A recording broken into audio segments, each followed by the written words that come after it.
For the 1AR, the order is going to be the economy disad, the REM disad, the climate advantage, and the inequality advantage.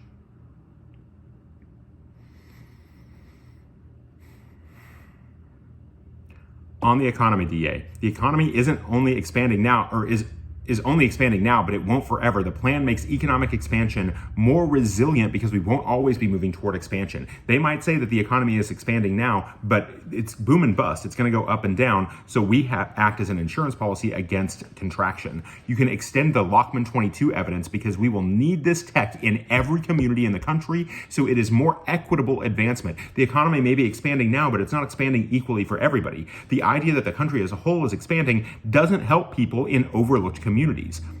That's really, really important. I told you earlier it was going to be the most important piece of evidence in the round. Go ahead and extend that there is no impact to the economy DA. There is no reason to believe that economic downturn leads to war. They never answered that argument from the 2AC. It is way too late to do that. The economy disad doesn't trigger war. At worst, it's a takeout of our advantage, but that's like absolutely at worst. There's really no reason to believe that there's any additional impact to not solving inequality or to harming the economy.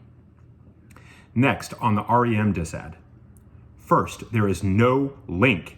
The plan does not prevent mining, as said previously. Just because some people who advocate for a Green New Deal also advocate for halting mining does not mean that the two are linked. If there is no link, then the DA doesn't happen. And even if you don't think that that is true, look at their Blackman 21 evidence. Trying to shut down mining isn't the same as shutting down mining. This has not happened yet. There is no reason to believe that it will if we pass the Green New Deal. At that point, there is no harm to the REM disad becomes nothing. There is no reason for it to impact your decision. Do not vote for them based on the REM disad. On the climate advantage.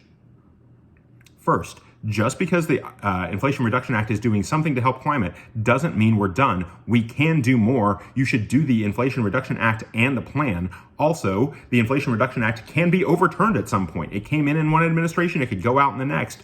Do the plan to make climate policy more resilient against future administrations. If Trump wins in 2024, we don't want this being overturned. They say that workers don't have the skills, and sorry, this is an argument we've been hearing for years. Do the plan and train workers in the skills that they need to build the things that we need. Act now so that they'll have these skills sooner rather than waiting for the private sector to train them. It hasn't worked yet. There's no reason to believe that the status quo is going to somehow create workers with these skills. We should do that by passing the plan. Next, on the inequality advantage. Unemployment may be low, but inequality is really, really high. That's the reason to do the plan. Having a job doesn't mean anything if the job is bad. The affirmative gives better paying jobs and still addresses inequality. They say it kills private sector jobs. This is going to be really important. A better way to think about this is that the plan kills private sector exploitative jobs.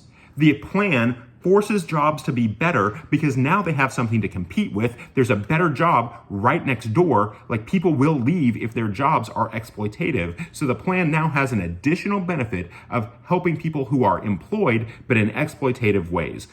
Thank you for the additional benefit to the affirmative case. Like, the affirmative case is the best way to not only put people to work and make sure that people can always be at work, but it's also the best way to prevent people from being exploited in their existing jobs.